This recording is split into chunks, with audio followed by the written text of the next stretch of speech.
bakasuku banvuma ku radio bakumachi Jacob Babbi akalulu be basooka kunze nenzirako nekwata baati yange gye bakubisa baseball nenjiteka mu motoka nenvuga paka ku ddembe nga njagala kuyingira ku ddembe mbakube bonna nsigalawo bange ne bansibe checha kukakanya ntuuka ku ddembe nsiba obuguwa Melissa calling nenkwate kuna daddy olazeewa totulekedde sente za gundi amagezi ne gadda nga Jacob olina omwana kati bintu binnyo ebinchallenge nze nempulira nga sikyayinza ani yali amanyi nti olunaku lumu Kenzo ndibeera mulabe we naye ndabye nnyo abasajja nga bafuna obutakkaanya ate oluvannyuma ne batuula ensonga ne bazitereeza singa waliwo omukisa gwonna teguliwo era tegulibaawo lwaki amanyi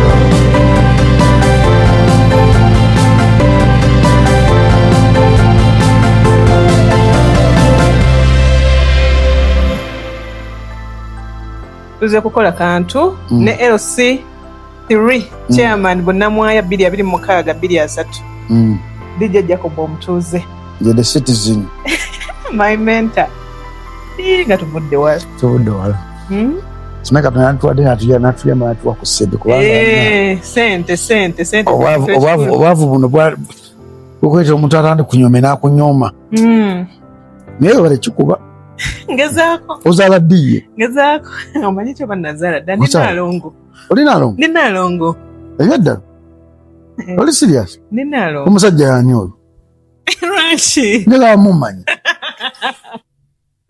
lwaki obyadda olina alongo nina alongo badde sikimanyi sibifaanana tofaanana kubana nga walira wokyali ndina alongo kyenkwagalako kyokka kiko envizo eva ziba nakyo That's true. Sisiba. N'amaaso g'amalungi. Wow, thank you. Negasinga agato. Against have beautiful eyes. Nope.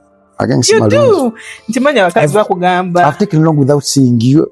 Nkulaba kunyo ku Facebook. Nakulaba. Ojjukira wena kugwako mu town nga maze banga nvudeyo ku ddembe. Nekugwako wali ku Shell. Natambula. Nenkulengera nenziruka nga Jacob. Nkujjukira. Nokyuka and you're like nenkubuuza akawo then nenkulekola wali ogenda ku mulimu. Nanyenda ku mulimu nga bintwalaganye. Yes, that time. But still that way matira. Why? Mati. Munange kubashito weragamu. Okweragamu okulaba. Manyi nze ntunya nnyo Bayibuli. Bayibuli eno waliwo ensonga lwaki abasajja ba Elijah, ba Sawulo, Katonda yabajjako feva. Wobeera mu feva ya Katonda. Feva eyo nekuleetera amalala. Mutandika okweragira ku bantu ate abandi bali. Omanyi omukisa omukisa guva mu bantu katono okulembeza mu feva eva mu bantu. Omuntu wajja nakubuuza jja kuba ogamba ota kati fena ekigezo kye namuwa takimanyi kikyali. Is an inspiration to the society. Naye atalaga nti tali inspiration for the society. Alaga nti ate asinga society. Because no one is above. Teri muntu wadde gwa ntosobola kubeera above abantu. So olina okwaniza abantu in any way. Olina obbaniza babiri kati nze ey'okwematira nasooka kunaza mu bulamu bwange. Ndi muntu alwaza kati wa feva Katonda baba bumpadde nina kumakinga sure to inspiringa omwoyo ogumu buli lunaku. That is it. Wetaka kweraga because okweraga kuno era ojja kumala ofe. Fenna tujja kufa tufuke emmere yabumuke.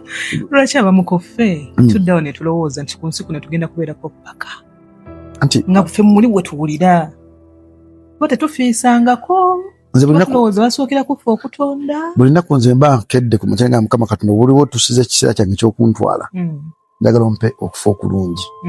Wakinzitya mu tulo nga neebase awo nange wenjagala Mukama siina mikwano gisobola kunzijukira nga ndi mulago. Siina mikwano gijja kundaba nga ndi mu Cancer Institute banzijanjaba nina mukwano gwange gwewekka bw'oliba otuusizza sagala ompe kufa kunandeeta ku kya mwana wange kufa kunandeeta ku kya wansi kufa kunandeeta ku kyawa gwe Katonda. That is my prayer. Kati abasinga basinga obungi abantu abasinga obungi sente ebitiibwa amannya bibamalamu nnyo ne beerabira nti nabo bantu si basoose okubeera n'amannya. Kuva edda mu Bayibuli bantu banywa badde mu Qur'an bantu banywa badde n'amannya naye ekintu kibaleetedde okuba nti abamu gaafa dusiga bajjukira mu byafaayo ebikola ebintu ebyo baakolanga nga Katonda badde favor. That is it. So kati abantu gosanga oli nakulimirira nakutikako embeera ku mulimu nalowooza nti esente ezizo zobadde ofuna bajja zimwongera kuba omutima gwa muntu Katonda yamutonda bw'atyo ate nga Katonda yamugamba nti ojja kusanga Jacobo omutekeko embeera Jacobo yekyawe either aloge oba either atandika against me the God who created him. Otegera. So abantu ensi bagirabanga eyaabwe ne batamanya nti nkya leero wooli nkya toliiwo ate batamanya nti no Katonda ono buli kimu kyakuwa opportunity ebyako n'ensonga akyagikuwadde. Princess waliwo ensonga ati Katonda akuwadde byonna by'olina ekiriba ekikyo kikyo siswa yakikuggyako niwenkera ku makyo okukuta olwaleero omukisa gwo oba ogenze nagwo ekingi ennyo kyoba oguziza mu balongo bo oba mu baana boozadde netali muntu gwosobola kuggyako feva ey'omuntu agifuna nga yakatonya ku nsi niwaga nti olunaku weruti ojja kubeera bwoti gunookera ku makyo okulwanyisa oti omuntu ng'aliko feva ya Katonda omala gambulago. Abantu balina okumanya mikwano gyo gigobera kyegirina okumanya ti ku nsi kuno tuli bagenyi. Once oba olina opportunity obosa okukyusa omuntu omu babiri bakyuse rest in peace eyo mwoyo ga Jacob bw'omula emirembe akantu okalabanga katono naye akantu ako gyekayekoma okwogerebwa abantu bangi ng'ovudde mu bulamu bw'ensi ne Katonda agamba omusajja nkyekadde akola bulungi dala omusajja yasuse n'afa omusajja oyo bannange kyabadde atukola ku lediyo omusajja oyo bannange gwola abadde n'omutima mubi eyo Katonda nga enkumu malayika eri esitaani nga naye dani kuko mutuleetere eno. That is it. Ogera bingi ndowooza mbiwulidde ekyamunno kiriba kyamunno ekikyo naawe kikyo kakati tekirina kyekikugaana kubanga obaako kyogatta ku munno kuba oyinza okulowooza nti oli wanjawulo nnyo ku bantu abalala oba nti wasukkuluma nnyo ku bantu abalala wetwala nti oli munene nnyo ku bantu abalala naye ekyamunno kiriba kyamunno. Ebigambo si byange bya DJ Jacob Omutuuze gwe tuli naye wano Omwombejja Emitimaz Voice Podcast. Emitima n'emyoyo gyamenyeka ebisisinkana obulumi gye buwulirwa ate ng'okuwona y'emboozi. Okimanyi nti erinnya ly'omwombejja w'emitima the Princess of Hearts gwe yalimpa kuba nastrugglinga nga ngamba Jacob simanyi erinnya lye ngenda kweyita natandika na Irene Hearts nombuuza nga muli owulira kiki ky'osobola okukola owulira munda mu ggwe muli kiki singa baba bakwadde ne program owulira program ki gy'oyinza okukola. And then I told you that I admire you because for you discovered yourself omanyi strength yo weyali ate nga nina engeri gye nkutunuulira nga you inspire me. I think I told you that from the start. Yeah, you did. And then simanyi cause sina kye nakulagako nti oba kino kye nsobola okukola but there is a way maybe you saw something in me nga Mukama Katonda wateekateeka abantu nti ono ojja musisinkana nga bw'ogambye nti yawandiika olugero lwaffe ojja kusisinkana ono for this kind of purpose. There is that thing that you discovered in me that the rest of the people maybe couldn't. Ate abantu bala tebandintegedde singa teyali. I'm so proud of you first of all because through my radio journey I've helped a lot of people but most of them they were turning against me. Mu radio business bantu balinganga basatu bali bakavudde ne bagana nabayambako gwe omusawo Tinta n'omusajja omulala bamuyita Iblake Mukasa mumanyi ali wabweru only the three people era bempa ekitiibwa nenga nti I do respect each and everything we do because olaba tumenyeka nnyo emitima buli woyamba omuntu omenyeka omutima kankoya akasitole kamu recently wakyali nsamba naye mupiira kyali yafunisa omuwala olubuto mwana asoma kati omwana oyo ne bajja ewange ne batula mu ntina nga Jacob njagala kunyamba yakujja mu lubuto mukanze sijja mu lubuto because senga nange najja mu lubuto senga mensa simina kwegayiride mama ono family ono bakame bazibu namugamba nze sijja kulima sijja mu lubuto naye kwata emitwalo 15 weeyiye jolo gye bagenda ne balujjamu ebeera bubi alema nankubira esimu gamba so akusindikya sente batigira ku MTN yange ojjeko emitwalo 10 within a short period of time muwala oyo yajja n'abazadde n'abagamba Jacob yafunisa olubuto. Omuwala oyo gwe wawe 15 lyagenda yeeyi nayamba mulenzi gwensama naye mupiira n'omulenzi nadduka ku kyalo naddukako ku kyalo so kati ebintu ebiyitibwa okuyamba nti okuyamba kugibwamu kugezesa kungi nti oyamba omuntu nga ogenda kuyamba mulabewo agera okulwanyisa olunaku olw'enkya ani yali amanyi nti olunaku lumu Kenzo ndibeera mulabewe naye wawa Kenzo Jacob ebbanga lyennamala naawe nga wali oyagala Kenzo simanyi nti gwe introducingira Kenzo tiimu eyo naye neyakwata omwana wange nemuvuma but nga bonna tebamanyi history wange wajje najja Kenzo n'omufuula star because abantu mubanga musobaganye ng'abantu musa okutuula ate bwe muli basajja kiba kyangu naye ebintu ekimu ku bintu byasinga okunnuma kwe kunvuuvinga omwana wange mu ntalo zange that was it kati nja kulaga jjane ya history y'ebulamu bantu bangi nnyo so nze mu bantu benakayambako mu media balinga nga bangi naye abantu baali bavudde ne bagamba nti Jacob yakola ABCD bali aba basatu gwe omusawo Tinta ne Iblake ate n'omusawo Tinta yajjanga muyimbi nandetera oluyimba nemugamba tosobola kuyimba nga bengenda okugamba bigakuluma but amazima gali nti your voice can never become a singer but osokwata eddoboozi lyo noteeka ku radio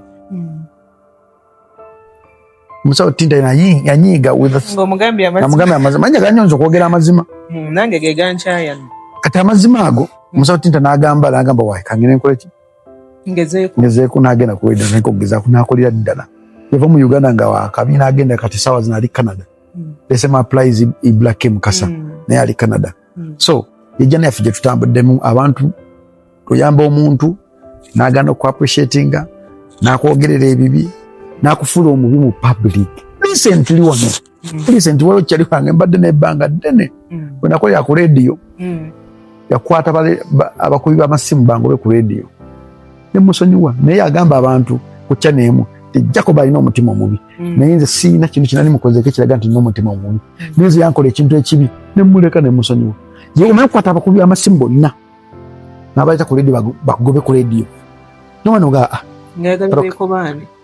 kubanga yali akubanya mu programu yange mugamba mwana otiza nnyo okuba mu programu yange olingaga nti mpeereza gwe wekka kati nteekawo order teri muntu mukadde kuba mu programu yange njagala bapya kati nekimunyiiza n'akwataganga y'abakubi b'amasimu mumugobe ne bakwata n'ebipande mumugobe aveeko ne kano n'agamba Jacob akyalina obuweereza bwe wano era kyemupinkinga ku radio nti leero oli ku radio enkya ojja kuba nga toliiko but emyoyo gy'abantu ogeragireko otya bali kwogerako ki ntambula naga Jacob banange tukumisinga ku radio odadde ku radio but that kind of dani kuva ku radio nawavaako waliwo n'okuvaako omuntu avaako nga teri amubuuza yes nga teri muntu amubuuza ekyo kiraga nti tewali wa mugaso so nzize ndaba abantu mu media bw'oyamba olwaleero nkira naafuna media house endala n'atandika okwogerera ebibi nze mu bulamu bwange siina muntu gwe nani nyambyeko nemugamba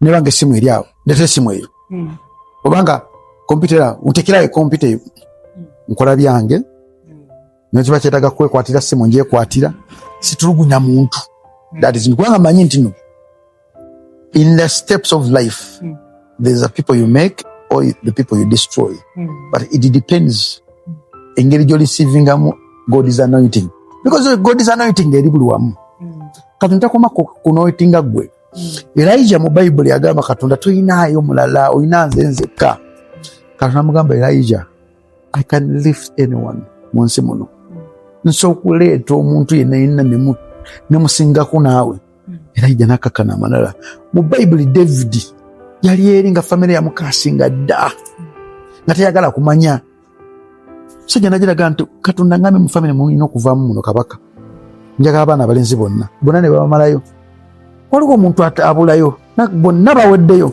taata we yagamba nedda waliwo mpulire omwoyo guŋŋaala waliwo omuntu abulayo tulina yali eyo omulunzi akatume bagera bamuleeta talina makulu ali awo bagera bamuleeta nagamba kati yono mutuufu kati nagwa ngamba okufukako eyali ku ttale ataasoma muzadde gwe atawa time muzadde gwe ataafaako muzadde gwe yalabanga atalina makulu muzadde yamulabanga mulunzi kumbe Katonda amutegeka kubeera mulunzi wa myoyo gya nsi ye gy'obwakabaka bwe bwe yamutuusa ku Goliaasi ng'alabira ddala nti nnwana n'empologoma Katonda omulya mmere oli alya gwe ndwana naye bwe kanaku alya bisubi Katonda alya emmere anneme kana namwa glory n'afuuka kabaka okitegeera Jacob mu Bayibuli Jacob yali musajja mpangulukufu Yakobo nanyina erinnya lyange Jacob yabbe mukisa gwa Esau taata yalagala nnyo Esau mama ngayagala Jacob mama ali mu kisenge basinda omukwano nayitiramu gana nti okimanyi ngenda ku blessinga Esau nno nawogera mu blessing ngenda muwa mukisa mwana wange oyo mwagala nnyo nagamba ate Jacob oyo talina makulu oyo mama nagamba omanyi Jacob taata agala ku blessinga Esau nze nganze so amukiriza ku blessinga Esau bona ate nga baana be yabeetika mu nda ye n'atuma Esau wa n'akwata ebyo n'abiteekako Jacob taata nagenda blessinga Jacob n'abuukawo n'omukisa gwa taata we okuba Jacob empangulukufu yatuukako ekiseera n'ameggako malayika okuva emisana paka nga tojja kuvaano nga tomublessinze malayika paka yamublessinga you understand ti amannya gano getutuuma baga batutuuma naga bako calling enjawulo sometimes you have to fight for your blessings to come tolina kwetuulako olina okulwana nnyo okublessinga omukisa gwo gujje times Katonda ayagala nnyo abalwanyi abayita mutanula aga nti omusajja yayita mutanula okutuuka ekyali nze mama nge kasuubira ntuusa okubeera kino kyendi mu baana be bonna nze mwana ati yabeeranga n'emisango ku ssomero nga siina makulu myaka munana Jacob yageze ku street oyo bwate bwalibeera kumbe kolingi yagamba ajja genda ku street alabe ennaku mu nnaku omwo mujja kuva abantu bamufule ki Jacob gwali kati that is it ate essaawa eno wetwogerera mayor wa division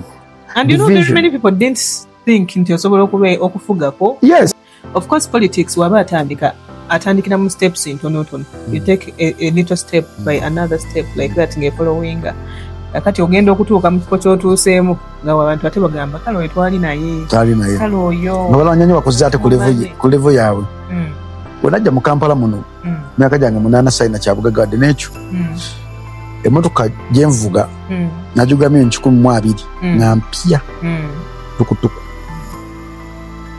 n'ennyumba eriko swimming pool kati wembe tunayo nangani ne Katonda ono kitegeeza buli kyendi yakimanya ti mubaana ba mamange bonna beerayagala teri muntu alina byennina nze atayina laavu ya mama naye taata namanya nti nomuntu gwe nnina yekaali omu Katonda kafuka sinja okumakinga sure nti Katonda nzija mu mbeera gye ndimu embi so that I can become a good citizen the next day waliwo essaawa zino omwana azaalidde ku lujja maama we amutwalanga ekintu kitalina makulu naye omwana gwazadde ku lujja mu myaka egijja amaaso Katonda ayinza okuba nga yagenda okununula abalala bonna Jacob abaana be baatunda Joseph n'anunula Jacob ng'ekiyakizze mu bakazi abampuliriza ku radio ku TikTok waliwo omukazi baamukwata ne bamuleepinga musize bwalabu eyo taata n'aleepinga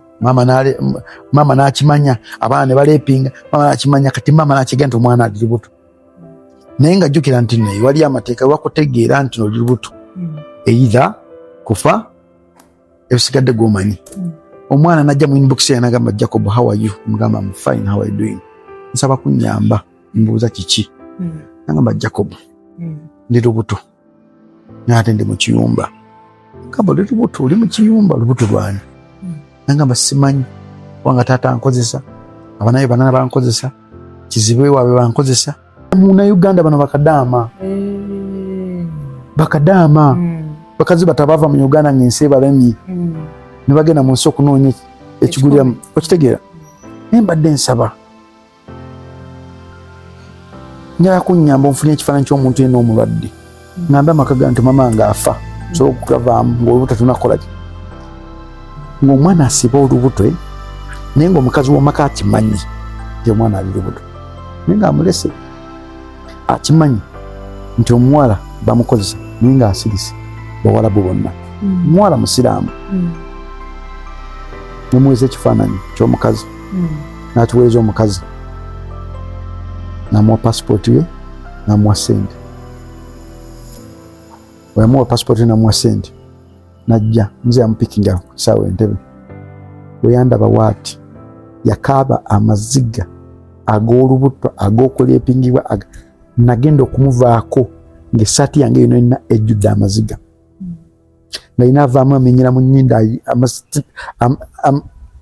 amalusu aganaanuuka. Nagamba siina ade n'ekikumi, ndi stranded, simanyi kyakkola. Nze ne mutwala ewaabwe, maama n'agoba. Naye omwana nga yeetisse omuntu mu lubuto, agenda okukyusa obulamu bwe bwonna. Maama we yagoba, nalina emitwalo 5, naye nga kwate mugamba manyi sigenda kulekerera, ngenda kutoba naawe paka kumujasa asemba paka onoozaala. Omwana n'asumulukuka n'azaala, ne tumujja mu ddwaliro, tumutwala mu kazigo ke kaasulamu. Omukazi oli yakimanya nti muzadde, n'alinnya n'ajja mu Uganda n'amumiitinga. Omanyi omukazi yamuwa? Yamuwa billion emu ya Uganda, 1 billion. Namugamba saagala omwana wo, saagala kumanya bikwatako, tuleke ffekka, beera n'omwana wo, nkuwadde entandika 1 billion. Nanoonya nga Jacob, nina ekyamagezi njagala okuwa, nemubuuza kiki nga siina kye mmanyi. Najja naga Jacob nga yakuwa milioni 5 nga sente wazigyewa. Nagamba Jacob, omukazi najja n'abinyumiza, n'abingamba ngamba waaw, nampa milioni 50, nze yamuwa emitwalo 5. So at times ng'abantu bwe tubeera nnyo ku kisenge tutunya bibi biri mu process. Nze olunaku lwe nali ngenda okwetta ku Fido Didaawo, era bwe nyumya story eyo mpulira nga n'amaziga gaagala kujja. Nali nva mu Makerere Kivulu, njala ennuma, sina musujja gunnuma. Ku Fido Didaawo waliwo abantu abali basulangawo, nensanga omulema, nina obutwa, naye ngende ku street mbunywe wakiba nkeere ku makya nga nfudde. Seewa ng'omulema ali mu kusaba Katonda ga Mukama, nkwebaza. Nengamba kati ono omulema, gwe toli mulema, nze siri mulema, yeebaza, asabidde abantu bonna n'abamuwadde 10, kati nze Jacob waabwe. Lwaki njagala kwetta? Sigera kwetta, kantobe n'ensi. Mukama ayogera ku bantu, yayogera mu mulema. Mu process eno gye ngenda okuyita, njagala Katonda onfuula omuntu asobola okulumirirwa omuntu omulala. Ng'omuntu wajja maaso gange nga Jacob sinaba kulya, manyi embeera eno y'obutalya weefaanana. Njagala Mukama onfuule eggwanga oba onfuule omwoyo gusookera mu kyokkaabirako n'omuntu omulala. Ng'ensaba ng'omuntu ayagayaga okunoonya omulimu nga nsobola okutegeera nti omuntu ono okuyagayaga kuliwe kutuwe ensanga single mother atalina kusomesa ssente za kusomesa mwana, nsobola okutegeera. Anything related to pain, anything related to heartbreak, yes. Anything related to suicide, mental health. True that. Why do you have my calling? I don't even ask God right now kusinkana, because I think nalina okubaako kye nkuyigirako okusobola okwezuula okufuuka kyendi olunaku lwa leero. Life eri funny. Princess nze nkubulira kino nti life eri funny. Challenge zetusanga mu bulamu bwaffe zituforcinga okufuuka abantu abalungi oba abantu ababi.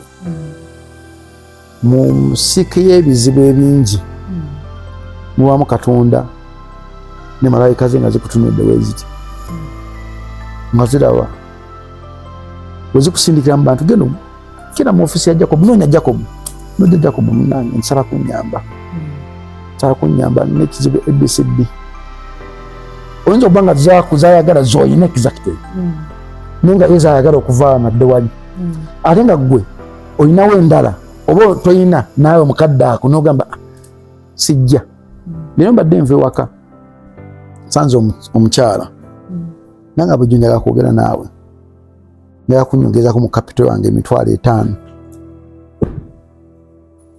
nsobola okukeera kuma kyokola bizinesi y'okutunda enku mukyala mulokole alina bayibuli mugamba gyoyagala ngamba jinjaga nze gula bampaabidde omusango mmande ngenda mu kooti nga jijja 5 nkwagaza Katonda akuyambe bizinesi ekoleki etambule saazo ne mukattu akakunoonya ssente njagala ssente because nogena kati nsanze omuntu ayagala okukola bizinesi kyokka nze ngenda mu kooti osegera nti gwagenda mu kooti onayagala bizinesi asooka Katonda agezesa alabe kati gwagenda mu kooti ayagala obukadde onayagala mitwalo egyo 5 gyo osobola omuyamba nkoze ekyo Katonda kyempulira nti ddala kituufu mukadde ako nga jijji 5 genda oyongere mu bizinesi ali awaka wange wensikiriza wenti nga bujjo nkuno mga nze mpita buli nnaku nagezako kuyimiriza lumu naye nga oli biwanvu nemuga nze sobola kwewulira ku muntu newange wajjamu n'abantu abava mu byalo ebyenjawulo nembayamba nigwe ate gwosula kumpi newange lwaki nga Jacob abantu bagamba owematiranya abantu bagamba kine mugamba ndo by the way kankubuulira ekintu kino abantu tutunuulira nnyo omuntu ne tujajinga Jacob ekituufu ng'omuntu akutunuulidde bw'ati kiringa ng'omuntu okutunuulira nze omuntu wantunuulira ntya okuntuukirira kituufu because they have not talked to me they do not know if I'm calm they do not know if I can listen tebasobola kumanya kakati naye bw'oli ate wakuwulira ng'oyimiridde wali maybe ng'olina omuntu gw'oyogera naye olumu omanyi okwogerako waggulu kati omuntu takumanyi ayinza okugamba oyayogera bubi aleekaana ajja kumbogolera nze mutya ajja kunswaza abantu beerabira nti tulina phases za bintu bibiri media personality mulimu personality eya media nemubamu personality eya obulamu bwo nze wonsanga n'omuntu kizibu nnyo okubuuza nti nsobola okusaaga naye ate nsaaga n'omuntu gwe saaga naye nga mukyali wange kizibu nnyo omuntu aba alowooza nti Jacob tasobola kuyimirira ku wantu wali chipu kubeerawo kaawo kati wasanga naga namusajja gwe oyinza okubeeraku wano kyogamba nawe osobola okulya emmamba ku street kyekigaana abatuddewo abagirya bo baliko ki mbadde mpuliza olimba pasita Bugembe bagamba waali kujjukira lwadde mu mmotoka nenzijukiramu Katonda bwe yanzijukidde ebbanga lino bwe nfuna okugezesa ennyimba zinzijira mu bulongo bwange kati nali mu kalulu kano akawedde ke tulimu kano naye ngenda mu kkooti olwolimba pasita Bugembe Katonda lwe yampa okuluwuliriza buli nnuku ne lwa Silver Kyagulanyi lwa Silver Kyagulanyi baluyita ndwera bidde latest luyita batya inya ligenzi nenja dujukira kati nyimba za gospel zo eziwulira kati puliza bwali kujjukira wankubidde essimu mbadde nva ku kitebe nzija wenti nenja kapuliza oluyimba olwo negamba buli oluyimba luno lumanyi nti lugye tubali kujjukira naye nga siddanga okuwuliza message eri mu luyimba bali kujjukira nti mikwano gyo abakwano balifuuka mikwano gyo oluyimba bali kujjukira abasirikale balifuuka mikwano gyo omuntu yanga nti bakusamoninze mukyala ali mu isi yanga nti indabira n'olupapula lwo bakuyita ku Monday nti emikono gye tegiwera banange nkusabira embuuza ani ono aga munange ze nyumira nnyo byokola ku TikTok era ono ojja ku Monday ojja kundaba njala kukulabako nkwateko mu ngalo naye nkusabira bangambe bakubira essimu nonnana nti naawe kumuwuli era wendabye nengamba bayijjako bono gwe nnyini gwe mmanyi wengulinze erinnya lyo nandaba lyerifaanagana naye ate liri ku gundi nengamba yeggwe naye nkusabira okoleki oyite mu musango. That is the favor of God. Obulungi bw'omwoyo gw'omuntu gujjirako empera ya Katonda emulwanirira mu mpola mpola. Katonda asookera kumanya okublessinga omuntu alina omutima omubi bayirawo. Not abantu nga Katonda akublessinga akulekawo. But there's what we call obulamu bw'okufa ng'otuuse. Buli kimu ky'okisizaamu abantu obulumi obwo n'otuuka ekiseera n'obufuna. Oba olisa abaana be bakola ne babufuna. Nze buli kaseera nkeera ku mutima nti Mukama nsaba obulumi bw'empiseemu. Buli mwana wange butuukako. Era amanyi okusoba n'engenda ne mukwata ku mutwe ne musabira. Nga nsaba Saara ey'ekizadde Essala ya taata, essala y'omuzadde nga taata. Ebira ddala ku mutima. Ngamba Mukama byonna byempiseemu kusaba mwana wange omuwala ono aleme biyitamu. Nyinza okuba mu maaso go nasobya nga sinakutegeera nintaagira emitego gya sitaani gyonna gyonna egintambulako gyonna okutuuka ku mwana wange. Kubanga omuzadde kyekirabo kyokka ky'oyinza okukeramu ky'okuwa omwana, kumusabira, kumuteekateeka asanga ensi nga talina kizibu kyajja kukera kumakya kusanga kutya. Birthday gyange gyenkuza kwata misale muteeka muganda nga nasulanga awo naga dadi olimba mukama misale nasula awo ku Kampala road awo olanga waliwo ekipipa ky'ebisaso nga mwetulya emmere nemujjawo musale muganda wano mu Kisenyi nasulanga awo nga foomu ngipangisa singi 5 okusula ku foomu gweweebekera ku sayidi egyo yambuuza ne waki webakira sayidi emaganda ekyo kiri munzi nakimanyiira so akwebaka nti nenekyusa nga mmanyi kwebaka sayidi egyo because obeera nga ku foomu nga tosobola kwekyusa nti wokyusa ojja kugwa ng'olina okumakinga sure nti weebaka ku sayidi emu otulo netusimbula. That is life. Jacob Omutuuze, olina obulamu bw'abantu bangi nnyo bw'okutteko, olina emitima gy'abantu bangi nnyo gy'ojjanjabye, gy'omanyi gy'otamanyi, eriyo bangi nnyo myaka egy'enjawulo, abakulu abato, abantu bangi nnyo obakutte ku mitima era okutte ku bulamu bwabwe mu nsonga ez'omukwano, mu nsonga ez'okukola ebintu byonna byonna by'ojjoyogera bizimba era kiragira ddala nti Mukama Katonda yakuwa ekirabo n'ekintu tokyekwateekako bwepatiisi, tokyeteekako bweteesi, it keeps calling all the time. Nti ne woba ku radio tokyali essaawa eno but still ku social media platforms zo okyatambuza ensonga eyo ate nga n'ekisingira ddala obukulu oli chairman. Kaakati Lijja Jacob Omutuuze ebya Kenzo tubiwulidde nga tutandika wano ne tuwulira n'abalala abakumazeemu amaanyi like abantu abatasiimye ebyo byobakoledde emabegakaawo nekikumenya omutima. Kaakati olina engeri yonna yonna gye wali omenyeseeko omutima gy'otanyumyangako mu lujjudde naye nga yakunyiga kuba abantu balowooza nti olabika tomenyeka mutima okusinzira nti amagezi olina mangi. Buli kimu obeera ne solution yaakyo. Tolina muntu gwe wali ozzeemu kintu amagezi ne gatamukolera oba tolinayo muntu yali akutuukiridde n'olemu okumuwa amagezi ag'okuvvuunuka ekintu ate batera okugamba nti omuganga teyeeganga. Naye nze nzikiriza nti ffenna tuli bantu. Kakati kiki ekyo ekyali kikumenye ku mutima nga tokinyumyangako mu lujjudde naye nga wali olabira ddala ddala nga kikututte? Nafusina kyama buli kimu ekintu ekyali kimenye ku mutima naye kyogeddekokko. Biringa scenario ziringa nga 4 ezisobola kwerabira mu bulamu bwange. Emu njogedde niringa 5 emu njogedde. Eyokubiri olunaku lwe bankuba emiggo nga nva ngava kubba mu nnyumba ya mukyala gwe bayita Luwaga omukaaga egayazaawo. Eyo yo ginyumya mukyala Luwaga oyo yalina bamuyita Naalongo ku mukaaga egayaza. Bw'ova Mpereerwe ova Kanyampereerwe then ku mukaaga yeddako mu kakaawo kalo kali awo. Bankuba emiggo nga nva kumenya ennyumba y'oyo omukyala. Naye mu kunkuba emiggo nali wakati mu senta ya Kaalo abantu bakuŋŋaanye. Naye nalaba maama wange ng'ayitawo waati nga ne bankuba kibooko nga maama ayitawo waati nga tasobola kukyama kumpi embi nkikuddemu nga tewalisuubidde nti ajja kutaasa. Nali omanyi omuntu okuba nga bakkuba naye nolaba ku bantu bakkuba kyova nze sikuba mubbi. Nze neesunga nti omuntu wabeera omubbi ne mutegeera kuba banzibye nze okako obufi nti nange neegattako wakigemu kuba engolo. Ekintu ekibanga kikyo Katonda kiprotecta nga kikubbako. Omuntu wajja nakubbako ekintu Katonda bakitegese nti ekintu ekigira muyamba.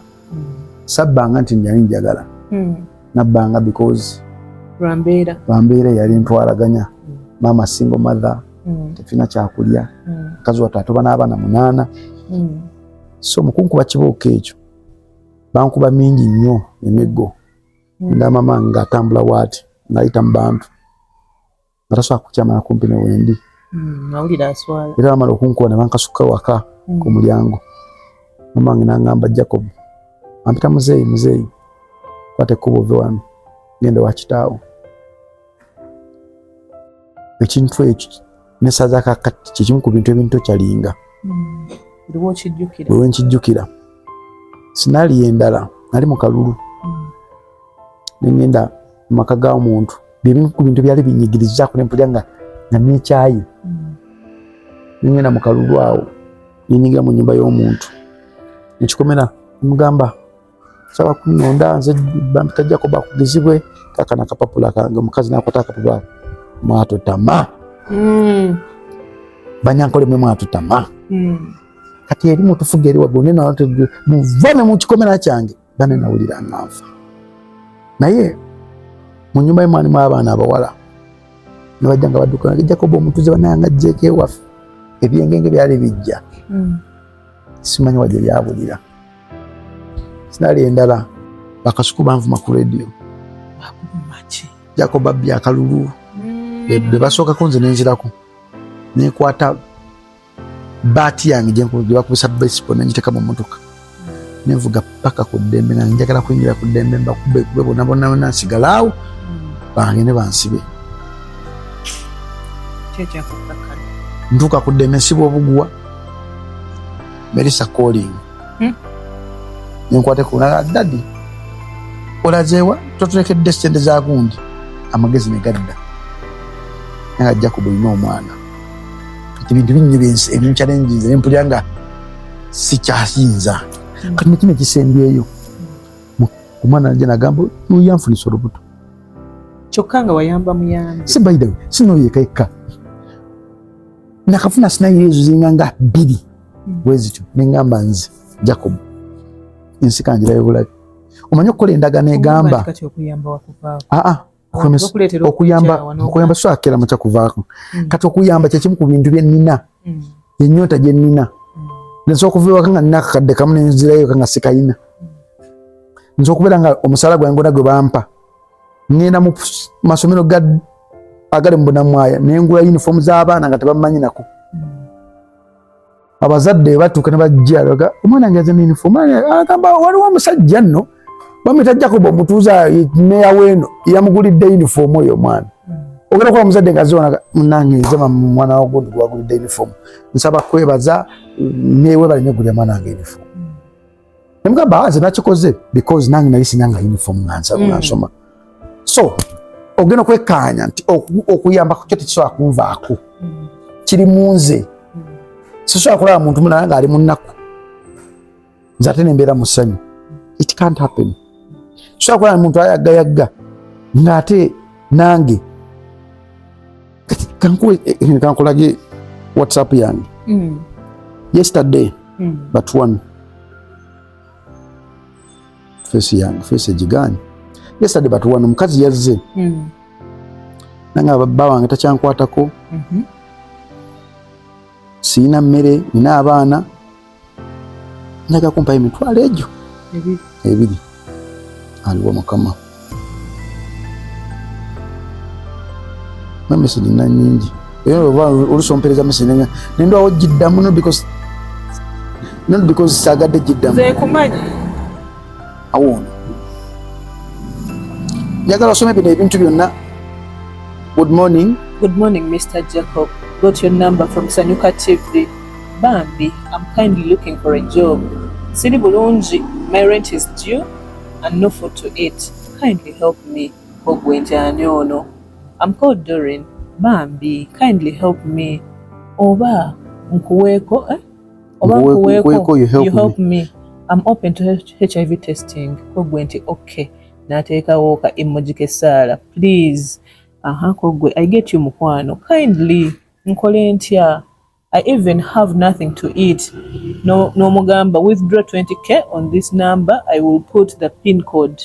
Kogwe, thank you. Koye, thank you so much. God bless you. I've received. God bless you. Good night, Mr. Jacob. But Bambi, kindly help me with a job. God bless you. Good morning, good afternoon, good evening. Ate yabadde alowooza nti okumuyamba olina kusooka kumwebakako aliokekoleki olyoka omuwe sente. Kati nfuna scenarios wezityo mulamu wange nezijja omuntu najja mu inbox yange Jacob mpayo 5 tomumanyi tomulabangako naye ngaawulira Jacob ayamba abantu siga nti nina nzisikola sina sente za gavumenti sikolera tekyetagisa muntu kubanga ayina nnyo naye omuntu watukidde okujja okuŋŋa nti mpayo ekyebiri ndi njala ennuma n'aleka abalala bonna babadde alaba kamujjemu kire kirozo kyoga nti you have to give me your body so that I can help you. Banje ekyo kirozo tukirina. Because emitwalo ebiri gigula omukazi mu Uganda. Nobera naye kiro kiramba. 15,000. Yes. Ebiri oyogedde nnyingi. Gigula omukazi mu Uganda nobera naye kiro kiramba. Nencha n'omweyongeza. Kakati no twogedde ku ssente. Waliwo gwe batwalira n'obwereere. Thank you. Ne bamuwa bwiki akulya. Kati yensi gye tulimu. Nti okuyamba kyo kiri mu nze. Kati omuntu walaba ebintu bye banjogerako byenkola omuntu anjaga najjako omusajja alina omutima omubi. Naye nga tanjogera ngo nange byasala ba propaganda w'abantu ali mu media. Because mu media osookera mu kino creating olutalo. Noga kaleero kankola olutalo. Naye ng'okola olutalo because oyaga olina ekintu kyoyagala okuyisaawo. Oba olina because ffe tukola creating stories so that channel z'abakyali baffe zifuneko mileage. Bafune sente. Creating entalo because bakyali baffe balina ennyimba ez'okuta zikole. Tukole entalo because bakyali baffe baagala bamanyike. Kankube n'olunaku n'ekintu ekimu. Olwo omukazi yajja nga njagala kunyamba kubeera wakabi. Njagala kunyamba kubeera wakabi. Nkoze ntya? Njagala kubeera wakabi. Kola ABCDE. N'omuwa script. Walina okutambulira. Nafuuka wakabi. Yafuuka wakabi mu bulungi? Yafuuka si mu bubi. Nafuuka wakabi. Wandibadde otubbirako. Naye abali eyo nga baagala okufuuka wakabi. Bwe nali mu kooti bampeereza voice note omukazi gye yanjogerako. Yagamba njagala Jacob bamuggyeyo alina kubeera mmeeya w'e Bunaamwaya. Nagamba waawo. Omanyi kitegeeza omuntu okujjana njagala kubeera wakabi nkozi ndi. Omuyamba n'afuuka wakabi. Naaba ng'ayimiriddewo lwakuba gwe magezi go. Ate n'ajja. Naye omukazi gwe wali oyagadde. N'afuna ennamba ye n'amugamba Jacob ono ofunye obutakkanya ne Jacob ono. Naga Jacob wambwa. N'amuterako ebintu ebiti by'omanyi ne by'otamanyi. Omukazi n'abikola n'abikoleeza naga gamba kyo kyaliwo. Nabiwenga Mukama Katonda. This is what we call life. Yeffe abantu watu kyo tufaanana. Nagamba wow. Gye tukoma okukula gye tukoma okwongera okulaba ebintu ng'ebyo. Ne neetikka omusalaba gw'ebigambo by'abantu. This is how God paid me through her. Yate nenzijukira abayigiza 12 Yesu yalina ability eraba mu biseera bya maaso. Nagamba ono Yuda ajja kundyamu olukwe. Peter ajja kunneegaana. Nina atabagoba. Nasigala nga abangi bajja kera mu kyawanidde bamukoleza. Bamulyemu olukwe bakole ebintu bine bakola. Naye amanya nti buli muntu yena abayigizi 12 balina mission balina okutuukiriza mu bulamu bwe. Afuuke ekyo Katonda kyamukola ki? At times mulimu abantu bajja okuyamba bafuuke enemies bo. Si buli gwoyamba nti agenda kuddiza ekyo. Si buli gwoyamba nti ajja kujjukira. Mulimu gwogenda okuyamba ate ng'agenda kukola nnyo akusuule. Waliwo abayagala okuyitako. Yes. Mulimu gwogenda okuyamba akusingeko. Yabo kyejja ekiri era kino kisuula. Akusingeko. Akusingeko mu by'enfuna akusingeko. Omanyi nti tetukkiriza. Naye mu process eyo Katonda aba akugezesa alabe onobeera n'enswala mu mutima. Bwana bakyusa emmotoka empya n'enkadde onokitunuulira otya. Naye tekijjawo muyimbi afaayo nti wamuyambako. Even if talina kyayinza kukolera kakujjukidde wamuyambako. Katonda akimanyi. Katonda yakimanyi. Awo nze nasaba okukolera Katonda sikolera bantu kati. Jamani. Era tulina kukolera Katonda kuba olowooza ku bantu nti okolera abantu. The disappointments ezo z'ofuna ate ne zikushokinga nnyo ne zikusuula mu heartbreak ne mental health yo n'ekyankalana. Kakati dijja kuba omutuuze. Ebyo byonna tubiwulidde ebikumenya omutima. Kakati mukadde ako ng'omenyese omutima ogwo.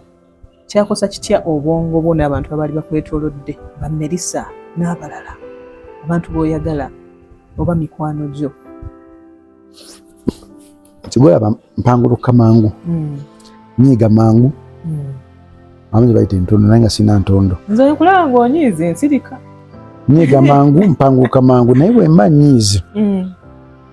Nsaba nnyo Katonda nnyamba nnyo. Ekintu ekizza obwongo bwange muwala wange. Era bwe mpanguluka ngenda kusimya nginiza ebifaananyi bye. Nimbiraba ngamba katubwo wanya butandika okudda mu nnomo nti mu kunyiga kwange nsobola okukola ekintu kyonna ekyekisiru.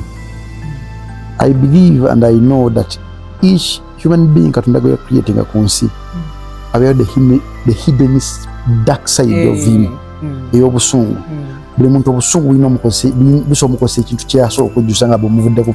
Obusungu bwanga kitambo kikulinnya ekimanyi kivaako kyanninyaku kyenagambye ngamba kasi kikuba nekangene mbakupe kiba kitambo ate nga ngenda kikola bulijjo oyogera ekitambo ngamba oba kibeera kitya nga ngenda kikola. Mulimu omuntu era wali osobola mulimu omuntu ngasobola okuzikuka ekino natambula nakola ebintu byakola namanya naddala nate neyebaka si musezi nazuka nga oba kino kikoze ddi nga yakikoze. Mulimu omuntu wanyiiga asobola okukola ekintu ekimala obusungu ne bukkakala gamba nvaava okukola kino ekintu kyekitambe ekyo kikulinnya ne kikuvaako n'olyoka oddamu amagezi. Buli muntu yenna Katonda alina dark side era ejjayo obusungu bwe. Limitation y'obusungu n'ogamba kati kino kinsusseeko. Naye nze nsaba nnyo buli kaseera embeera mu moment bwetyo nasaba Katonda ampa ekintu ekisobola okunzikakkanya obusungu. Ye muwala wange yanzikakkanya nempulira nenkulinga down. Era buli kimu buli ngenda okukola ekintu ekyekisiru wabeerawo okulabika either watankubira ssimu either nfuna moment emunzijukiza nenzoka nzira mu normal sense yange. Ne Saala eno kintu kikulu ti ekisokedde tumanyi bwe tugenda kufa. Nze buli nnaku nga Mukama oliwo tusiza ekiseera ky'okuntwala ntwala mirembe. Mukama tondetera kukola ekintu ekikuswaza because emitima gy'abantu bangi nnyo gyengenda okumenya eginzikiririzaamu. Lekega muwala mugamba Melissa byonna bikole nitukolanga ekintu ekigenda okumenya omutima because Melissa oyinza okuba nga tebakumanyi face naye erinnya lyo limanyi kibba litambula nange. Kyogenda okukola kibulukika gyendi kyengenda okukola kibulukika gy'oli. Sobola kukola kintu kikuswaza sagala kukola ekintu kinswaza. Kitegeera ensala yange okumenya kw'omutima wali otuuseeko mu mbeera n'olowooza nti obulamu bwo tebuliddamu kuba kyekimu tekikutuukangako. Edda nali fala edda bwe nabeeranga mu bintu bya laavu ebyo ng'omuntu wamenya omutima ngamba siddamu kufuna muntu mpya. Bayirawe ku baba Melissa nenjaga nnyo omukazi oyo naye wenamenye ku mutima teri mukazi asobola kunjagala. Naye gyokoma okula mu Abaganda mulina olugendo lugamba tanayitaayita yatenda nnyina okufumba nga tunakeera kumakya kuyitaayita tusobola kumanya nti olina replacement y'omuntu gw'obadde oyagala. Kati gyenzize enkuliza ndabye abantu abalungi bangi nnyo abavudde mu ngalo zange bennina ekyo kyo nali nkirina ku luli naye kati sikaabira mata gayiisi era ova mu bulamu bwange ngamba nkuwonye osanga tayimyo Katonda ajja kukola nange eweddeko tikanfukasinye nange okukola okuddaabulula ng'omuntu. I move on with my life because I know life is a gift from God. Tosobola keera kumakya kukwata bulamu bubwo obeere ng'oli miserable otandike kuba waliwo omuntu ali mulage saazina mu ddakiika kato kwakafa abantu nga 10 mu Uganda mu ddakiika zetutudde wano buli second ayita waliwo omuntu akutuka. Kati gwobeera mu life ng'oga life obulamu bwange tebujja kutama because omukazi ankyaye omusajja ankyaye gasiya nze sibikola. Era onkyanga abagambe munange onkyaye butugo kama kawaida sigwasose sibadde embeera naye tobadde embeera sikwematira ajja kubalayika yematira kuba gwe wasalawo n'ogamba n'okkiriza mentally wesetting emotionally wesetting gwenga gwe n'ogamba nti ekintu kiba kituuseewo bwe kityo kiba kirina okubeera. Ekintu ekiyinza okummenya n'enzigwawo kutuna ku ntana ya muwala wange era ekyo buli wengenda okuziika nkisabye mugamba Mukama ndaga muwala wange yabanziika sagala kumuziika kwanga simanyi kiyinza kuzzaako awo nganze kyekintu kiyinza okunnuma n'enzigwawo nempuleta mu nsentami nyera omuzadde yenna teyayagadde mwana we kusooka muli musawo abagumu nafu nga ye alwanirira bubweka muofisi wano bwe namwaya wano muofisi abo namwaya wano gyemuli wano waliwo omusajja yajja yali asula mu zone bagiyita Kisingiri Busingiri Nyanama.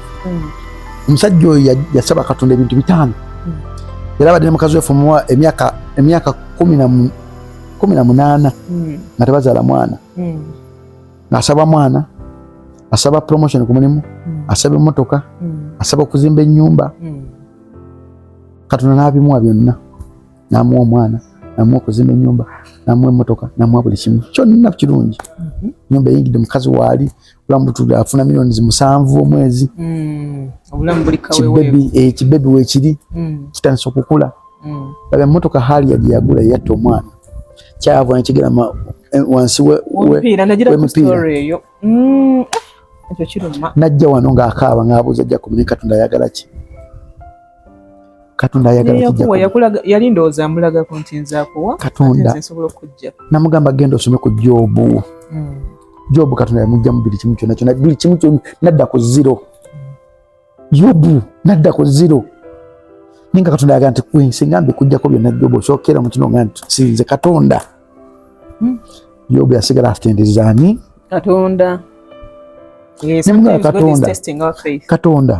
Katonda takola byetwagala, akola bitugwana, akola byasalawo nga ye. Wamme ekyo kinzizayo ne ku kiri eriyo abamu kufa abatamanyi kusaba.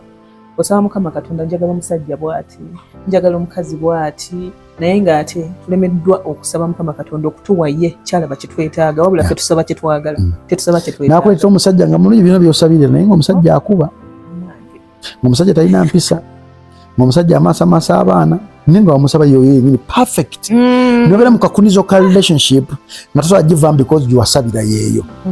Osaasa okujja nga mulokole, osaasa okujja nga musiraamu, osaasa okujja nga muprotestant nga mukazi wattu oli muprotestant oli mukatoliki oli musiraamu osadde emirundi n'amukuwa yoyo haajiwo yoyo naye nga haaji akuba. Byonna byewamusaba biyina sente aziina buli kimu kyonna naye nga mukuba alina obujja akuba. Ojjanjaba infection enegwa infection kyana ofuna endala nga yoyo gwe yakuwa. Omusajja yava yajja mu ofisi yange akaaba amaziga naga ne mukazi wange yantama ne waka wantama n'emmotoka nagitunzi mugamba akoze bubi butumanyi jako bukufira abalowooza yanyiize bunyi tumanyi jako bukufirwako mwana nga sikimanyi but ebyafaayo biddingana. Jobu yabiina byonna ne Jobu yabifiirwa byonna naye ng'omuntu abimuwadde amutesitinga kulaba Jobu singa atuuka mu kiseera bwekityo agenda kukola ki. Waliwo at times owetaaga ebizibu olabe baani mikwano gyo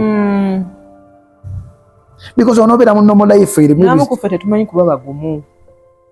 Nze embeera esobola okunzikakkanya nempulira nti nzigweddewo nga ndebe ku ntaana ya muwala wange awo awo nyinza okuggwawo. Era nsaba nnyo Katonda anjigirize anteeketeeke okukendeza omukwano gwonna ku mwana wange mpola.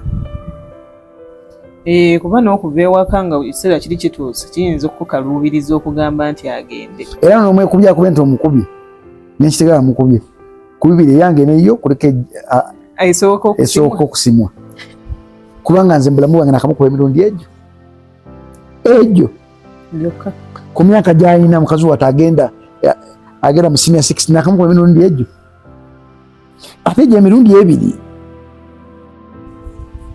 namukuba nansonga nemugamba enkovu yange nogirabe ndi muteni eno ya maama wange yaginkuba nemubikule mugamba enkovu zino ziraba zino zonna zindi ku bigere yali maama kati sagala kera macha kubeera nga maama wange kukuba njagala kukubisa bigambo naye kino ate osusse oyingidde waka ssaawa 3 omwana omuwala ayingira ssaawa 10 ewaka atayita musooka waka ovaawa dadi mbadde out mu uniform nemugamba Melissa nkubuuziza nga kyaliiwo niwe najjawo fashion okubeera kyaliiwo nenzija mu version endala gyenkwesa ebbanga lino lyonna nemuzira kakuba emirundi emeka wakankuba omundi gumu kati kugera kubeera gwakubiri naye tonyina kukubira ddala bwe naava wano nga tombulidde kituufu kyenjagala naseetereza ebigere ne mugamba kale ngende makina ne nfunayo emiggo gyange ne nkomawo nakuba muwala wange. I think omubuuza ddi walabye taata we yali akubyeko nowulira nti nakubye buli lunaku lwe lwasembayo ne mugamba ngu namukuba ebboko 10 n'okusukka mu mboko 10 ne mugamba Melissa wano wabeerawo muwala mwana naye ndutuuka ekisanga tokyali muwala nga wafuuka mukazi wa muntu ng'ova wano ogenda n'ozannya sex n'okomayo wano oba tokyali buvunaanyizibwa bwange niwo ntokikirizibwa nakubeerawo olina kubeera wa mwami wo akufudde omukyala. Omanyi ziri process 3 muwala mukyala maama naye wange oli muwala nova mu process y'omuwala noyingira mukyala omukyala anytime afuuka ki maama omwana tasobola kufuuka maama okuggyako ng'ageze mu process y'okubeera omukyala oba omuwala. Nfuna bulungi so namukuba paka nanga daddy kanyogera amazima ticha atute ku katikati mugamba ticha gundi atute katikati mugamba kati sirika nemwerimbira ticha nangamba yuye Melissa buli jogo yogera mugamba yoyo nakwana gano kujambula muwe ku somero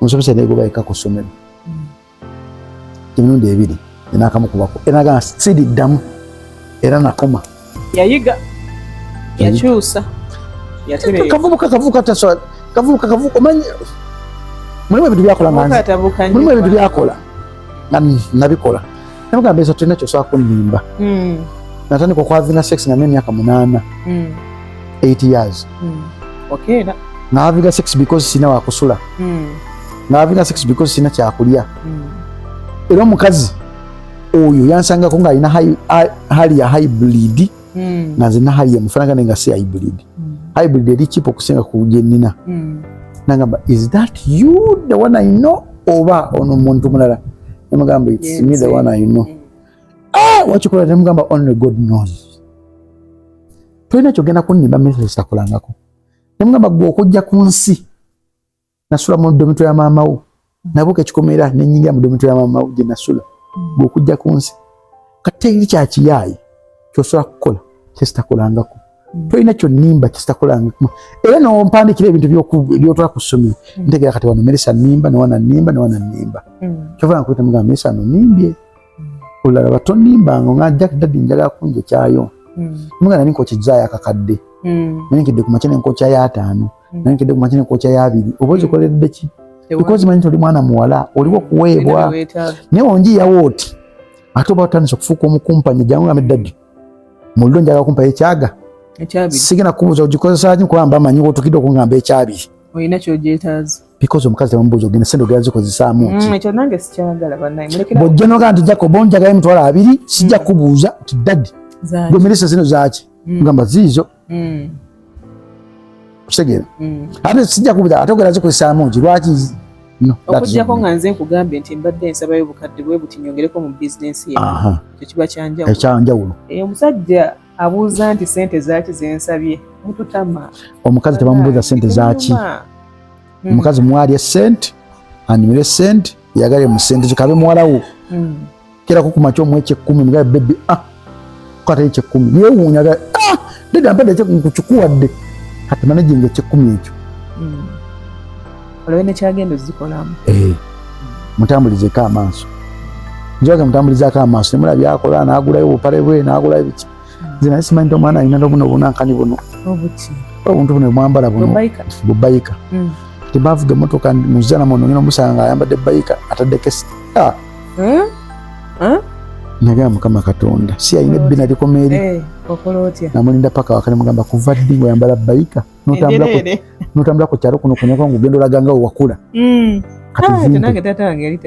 kati zimpe zonna nemandi zonanze tutekumba aleseyembera so kavubuka oyo bwati bwali kubanga nzirema ate maama yetu ali batabbu maama yetu akubanga endongo ntusobola okuvaana mpaka eri netugenda tugiga endongo fena nga tuli mu kisulo naye twakuba endongo twakola buli kimu ekyekisiru nga tumala okwebbirira netuva ne mu kisulo netugenda ku maka g'abakyali baffe abali mu dde netwahavingako ku good time okitegeera naye nga tulina kyosobola kunnimba byonna nabikola Jacob omutuuze emboozi ye mugiwulira. Emboozi eri very interesting ate toyinza kumuwuliriza nga abikudde akamu. Omanyi waliwo omuntu gwe bagamba nti anyuma asirise. Naye waliwo omuntu ayogera n'oyagala ayogere tutuuke ne mu mwaka oguddako ng'akyayogera lwansonga tulina amagezi gaatwongerako, tulina ebintu eby'enjawulo byatubuulira oba oliawo ebitukwatako era ebikyusa obulamu bwaffe. Kakati DJ Jacob omutuuze, maama, bw'wali omenyese omutima mu process ey'okuwona, kuba wabeerawo okuwona mu kumenyeka omutima, kyakutwalira bbanga ky'okuwona, ate era kitegeeza ki omuntu okuwona omutima? Kitegeeza kusonyiwa, kitegeeza kukola kutya? Omuntu era ng'amenyesa omutima sonyiwa naye ateyiga. Nze omuntu okumenyeka omutima taswala. Buli muntu Katonda nyina engeri gy'amutondamu. Nze mbamu ebintu bimu kati ebitakyannuma. Nti oyambe omuntu n'akudisappointinga tekikyannuma. Omwaka oguwedde omusajja ajja ewange n'ansaba $10,000 atandike bizinesi ey'okusuubula embuzi nga azitunda n'azibba n'abula. $10,000 zigula bodaboda 2 nzikweta $2,000 oba 3 buli nnaku. Yazibba bisimu ku Luganda naye just naye njagala nvuka yekulaakulanye. So mulimu ebintu kati bitakyannuma. Teri muntu asobola kunkyalanga nti ne sitalya mutima gwakaluba. Teri muntu kabe muganda wange asobola okungamba kigambo n'empya. Because ku TikTok kuno ku Facebook ku bavumyenzi nga n'omuntu akuvuma takulabanga otatulanko naawe n'akuvuma n'omuntu n'otula comment n'okakataba nnono. Ensi ya Uganda weetuuse okwata bukwasi app n'otekamu linki ye nekuwa namba ye nekuwa nini namba ye nekuwa buli kimu nekulaga mulongoti kigwakozesa nekulaga wawaali. Kati Uganda yakyuka naye abantu banakitiga nti Uganda ekyuse. Nti okomentinga ku video eno nezija channel yo wenti nejja ko linki ya channel yo nejitaka mu app jesajja kugamba nendetera nini namba yo enamba y'essimu gyakozesa okugula channel yo mulongoti kigwakozesa nendetera mulongoti wotera okutambulira. Bano tulowooza twekwese mu fake account muba mutulaba kebengo ina fake account. Uganda eno bwe yatuuka era tuno omwana akwata video n'ayogera ebigambo n'omuntu n'agamba bannono ngete mukikale mujje n'obaga n'obeera ng'oli mu America Uganda ekwagala bakufuna bakujjayo ne just baleka bulesi katukireko ekyo. Naye kati bwe tutuuse mulimu abantu abafuna weebuuza naye omuntu yafuddde ki? Kumba alina ekintu kyeyakola mwe kyemutamanyi. Yavuma omuntu alina obusungu bwe n'abutereka najja nga amugobere n'amukuba ebyuma. Emotoka avudde n'amukuba munne n'emukubaawo. Omusajja yadde ku bodaboda emotoka nejja evudde n'emuyoola. Naye nga tomanyi mu kumuyoola nedda ddala emotoka evudde n'eyikuba oyo kuki? Munnange munnaye bantu bamukuddeko ekirabo babbi ne bamukuba. Okusanga abantu ku street. Waliwo omulabe yabeeranga ku Kampala awo ku street ng'abeera ne byafumba. Yaddira omwana wa munne n'amufumba. Kakati bamuloga. Kakati buli wabeera e Kampala aba anoonya ebintu byakufumba. Buli kadde kyabeerako kye bamulogera mu nsonga yaddira omwana wa mujja we n'amuteeka mu sepiki n'amufumba. Oyo n'amuloga bw'ati? N'amuloga bw'ati. Era ntakyero kya kisiru loga waaki? Mulekata omanyi ekibi tekizikiza kibi. Ekirungi kyekizikiza ekibi. Omuntu wakukolanga ekibi gwe mukola ekirungi mulage ekirungi. Yes ajja kupeteringa nti tebimuluma but kijja muli mutima naye nange omusajja ono kireeta guilt. Eyebuuza kiki naye okera omumakyo omuntu akola ekibi naye n'omukola ekibi akubidla muba mwenkanankana oyinza okuba kate gw'omusinga okubeera omubi okitegeera. So nze siinayo kintu era nkubiza nnyo abantu mu life manya ebintu bibiri: ozaalibwa olina okufa. Ogwa mukwano guggwawo. Oyagala omuntu n'akumenya, oyagala omuntu enkya n'afa kubanga teri muntu alina kalenda ya munne. Yokedde akantu akalumye ennyo. Abantu bangi batulaba bali mu mukwano balowooza baatuuka alowooza yafuna omuntu we agenda kubeera naye okutuusa okufa kuli baawula bakuba ebiragiro mu kyaki talina yadde kyalowoozaako nti akadde kayinza okutuuka omuntu oyo n'akyuka. Lwaki bangi kuffe tulowooza nti singa tuba tugudde mu mukwano oba singa tubaako omulimu gwe tufunye nti tujja kubeeraawo paka teguliggwaawo tekiriggwaawo. Ekyokedda ky'olina okumanya nze nakolera ku radio Ddembe emyaka 20 mwe nali nsayininga off nga nzigalawo program nagambanga nnyo abantu lunaku lwali osooka okumpulira ku radio ekya n'otampulira twewuunya nnyo ekyokutampulira ku radio because ye nsobola okubeera omulamu enkya nsobola okukola ki okufa. Kati nze neteekateeka mu bulamu yange mindset yange neteekamu ebintu bibiri. Today I can become rich, tomorrow I can become poor. Today I'm poor, but tomorrow I can become rich. Leero osobola okunjagala, enkya osobola okunkyawa. Naye wonoonkyawa, okukyawaako kugenda kunsanga kutya. Mulimu abantu abateetegekera bintu ebyo. Nga tamanyi nti omuntu anaakukyawa owe positioning otokudda ku magulu g'abiri. We don't expect disappointment. So, ate disappointment are part of life. Omuntu yenna ng'ali mu nsi gye bayita ensi olina okubeera disappointed either mu Katonda oba mu nsi oba mu b'enganda mu buli wamu. Osobola okusabira ekintu kana nakikuwaako for a short period of time nekivaawo noga yine Katonda kyankonkonyeza. Osookera mu kino bakuwa omulimu bulungi n'okukola from nowhere batuuka ekiseera okusalako abakozi gwe basookerako. Kyokanga gwe abadde asinga okukola obulungi. Okitegera? Kati byonna nanze mbiyiseemu. Ku Ddembe okwo kwedali olabako? Nakeera ku makya nenkola. Naye nga bosi wange agamba programu eyo wagwa teri muntu akuwuliriza. Naye wentegeka ebivulu abantu bajja nga baagala kundaba. Naye nga omusajja agamba programu eyo yagwa. Oba Ipsos ebalimba. Si Ipsos, just. Ipsos is something kyosasula omuntu n'akikuwa.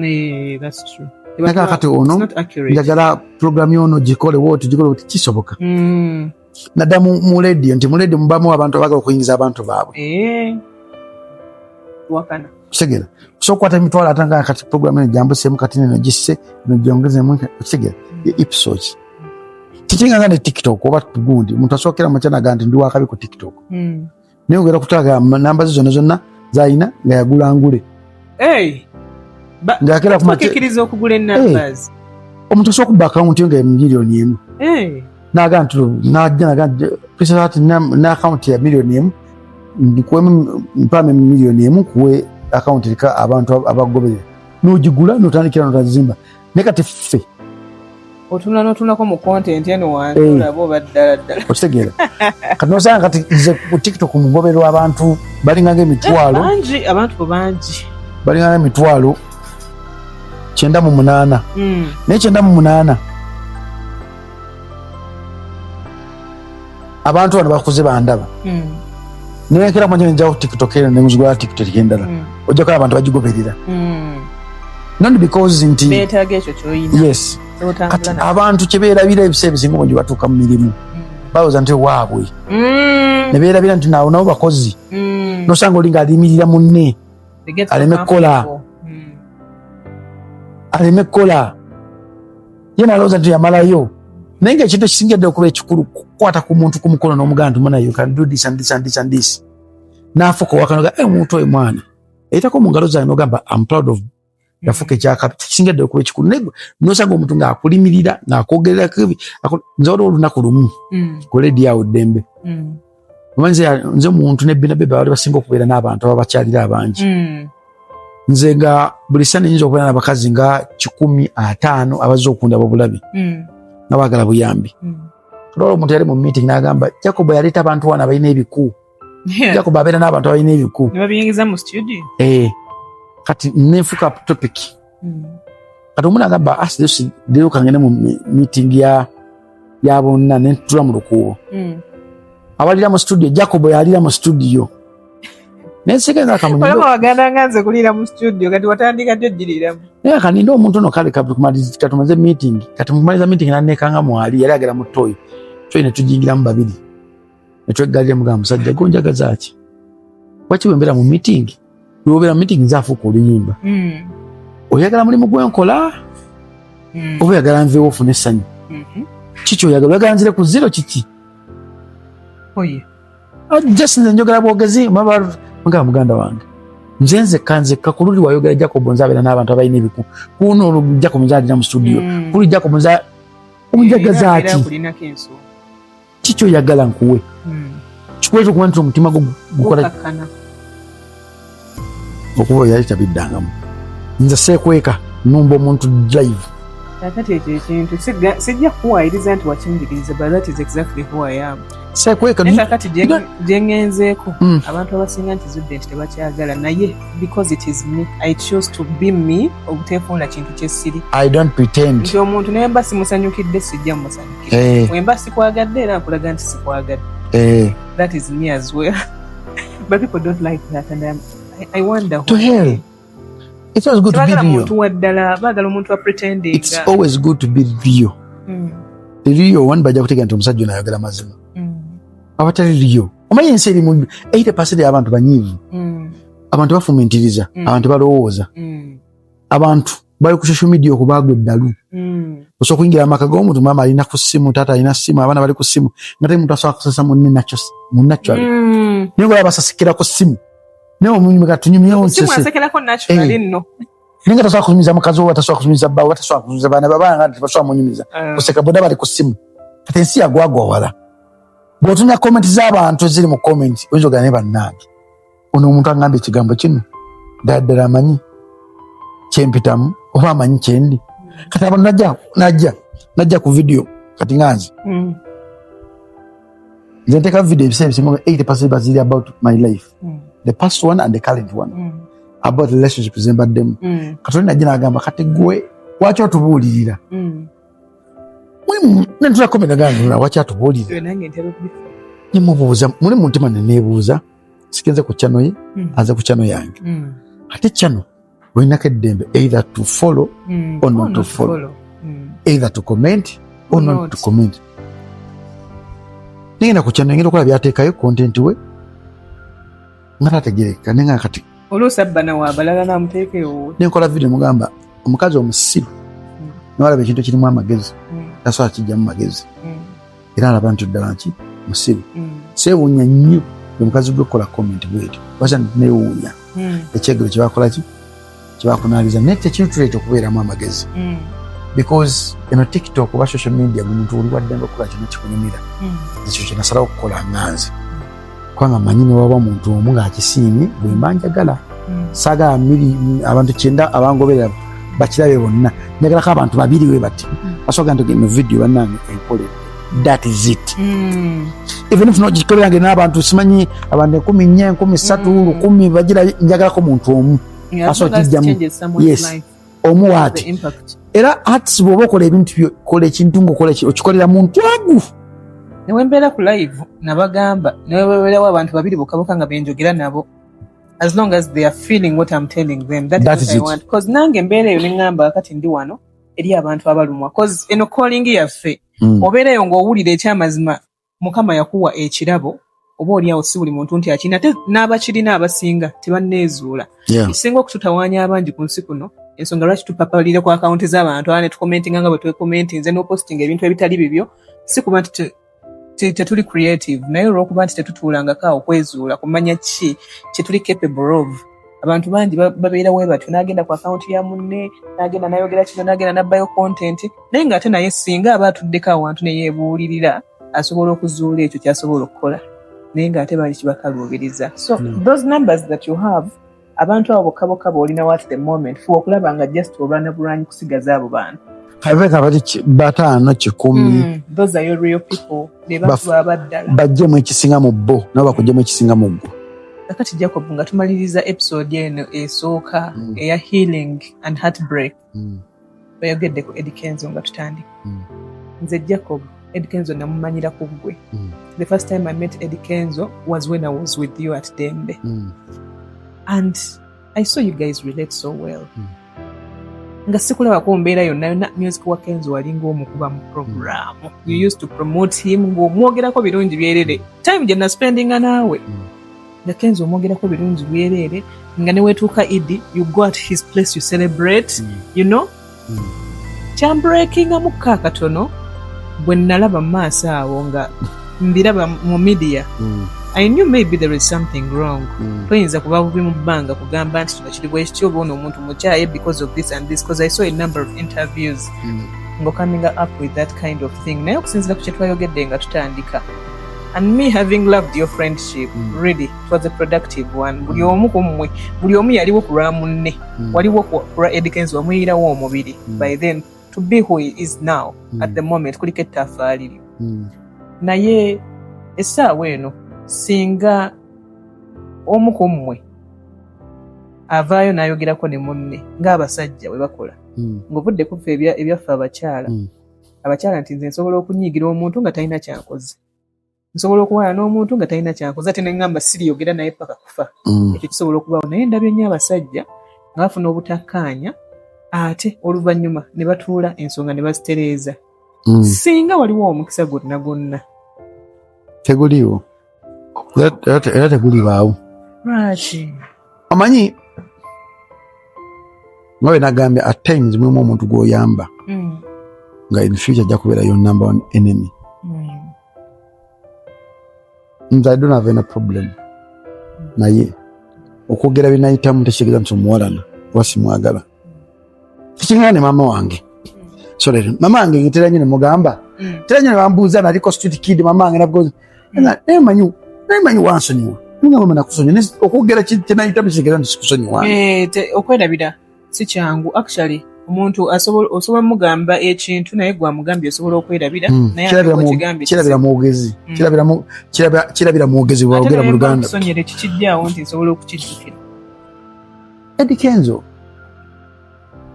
nze nganze siminaako buzibu naye just nga omanyi nti at times we use our life to teach other people. Abali mu kaliba yaffe nti it's okay to help, but at the end of the day, you can help somebody who can become your enemy the next day. We take it. We are organizing a new ejimu. Tuna kwa wale presenter, muyimbi gwayagala, upcoming. I'm promoting amufirako. Katwa uli Jacob Ngandogera. Tagenda yeye na. Tiye wa yeye na. Ayambe ngakola ki? Ngaleka mukubanga wewe wayo wenna. Niwe wayo mubiri wenna. Omenyeka nnyo omutima. That's true. My problem was, you can abuse me, you can attack me, you can do anything about me, but don't use my wrongdoing. You take it to my daughter. That was my request. Nanjigamba Bo, please, you can tell your people to attack me as a person, but don't tell your people to attack my daughter. Manager we nangamba better. Filetina mani gakola bugana n'abafani. Ngata banvuma. Bamanyi badde nabo for more than 17 years. Umuntu kubadde for 17 years obumanyi kata akozesa gunne. Sife tubalagira ngamanyi ekigera mu maaso mu nkambi. Tibaso okutuula noga tukole ABCD because tambuze kino west eri team kusigera. So that was it. Naye na interview nagamba yali busy nange ndi busy ndi muntu ali busy kanga tunayagadde. So akena mucha kugana kuchogera kinayitamu because sigwe kajgo kyaluma kati no gweno kale kaleko mwini mwa abantu kati ngale mana makulu yambuuza mu bintu byonna kinalise suubira naye nto so kwawukana ne Kenzo muyogera binabi nenda bigenda maaso Jacob, what happened? Tata amalo magazaji kati nze kiri nemugamba lemo ndaba wano nina ebifaananyi bina noyina abantu boma mikwano gyo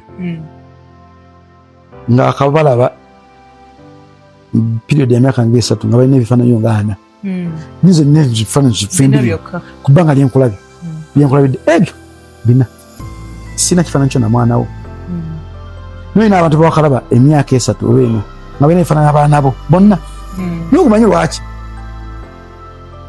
because I respect other people's business.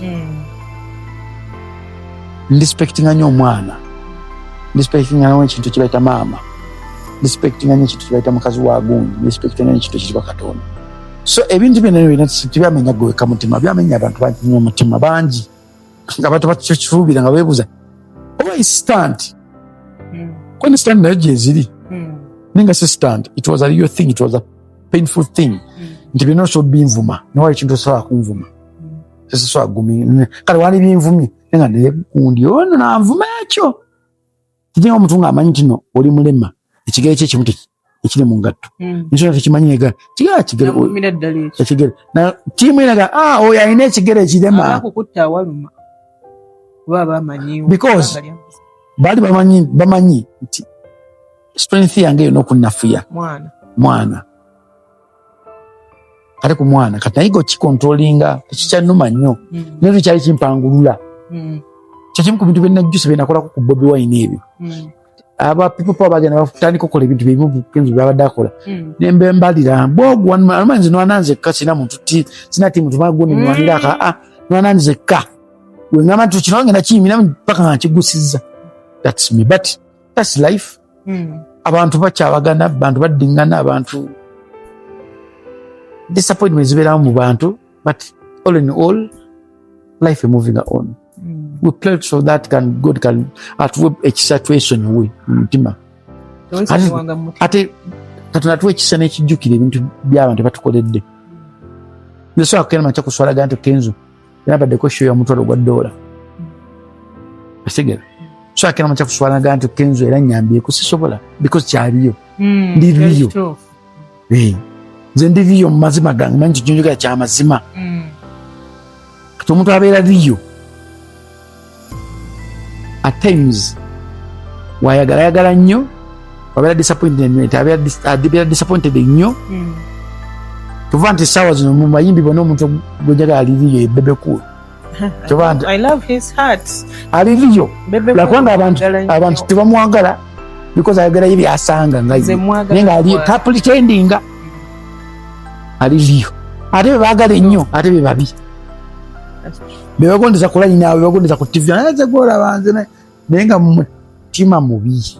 Bebe Cool has a golden heart. Bebe Cool sisi kyali wange tanjagala. Nizo mwagala kyomulabako. Bebe Cool aliriyo mu bayimbi be nakalebera nabo. Bebe Cool ye muyimbi aliriyo. Nacho oba mumanyi kyali era ntunene ajja kera makya yesfuule mukko. Nga kyali nowanga mugize budiru ya milioni 10 nga mwagitanzira kantu ojafuna ku milioni 4 era zofuna taga mate munange kakwata ya kakadda zibanya kyekyo Bebe Cool abantu ndowooza mukirabye bamufuna bubi bulijjo mbagamba nti Bebe Cool nga tuvudde ku birabo byonna byemuvuma byemwogera Bebe Cool has a golden heart ndowooza mukiwulidde. Bebe Cool mu bayimbi abali mu Uganda ye muyimbi aliriyo. Ebyo music binzo kwate byatambula bulungi okuba njogera yayinza kubanga wage ekibiina kyesiwagira but waddala wabanga oli kyaliwe obeera kyaliwe ku kido alina okumaking sure nti akyusa obulamu bwo.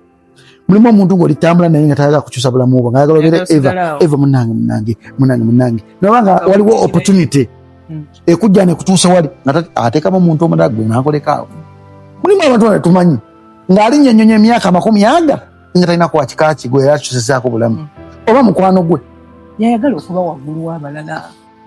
Kati ensi yaffe gye tunyweyo. But of the day, it's a part of life. It's a process. Jacob okuva gye twatandikidde episode eno ey'okumenyeka omutima n'okuwona omutima ogumenyese eriyo omuntu abadde atulaba okubira ddala ku ntandikwa nga yamenyeka dde omutima gwakamenyeka awulira ennaku manyi batwogera ku mutima okumenyeka abantu abasinga ebirowoozo byaffe biddukira ku mukwano omwami n'omukyala naye nga ensonga eno eri white kidamaginga ne mental health yaffe ebiseera bingi. Kakati omuntu oyo ali wano alabira ddala menta w'omumbejja w'emitima lijja Jacob obutuuze mumbejja yamutwandiridde n'agamba nti singa si ye mumbejja tetwali mutegedde oba tetwaliwulidde eddoboozi lye oba kale sandisobodde nange kwezuula. Kakati omuntu oyo oyinza kumuwa bubaka ki? Obubaka obusokerako ddala ku muntu bw'atyo obudde bukya ne buziba. Bw'obudde bukya ne buziba buli kimu kyokuna ekikwetoolodde kikyuka. We're celebrating a birthday and to have happy new year to ourselves. emibiri gyaffe gikyuka.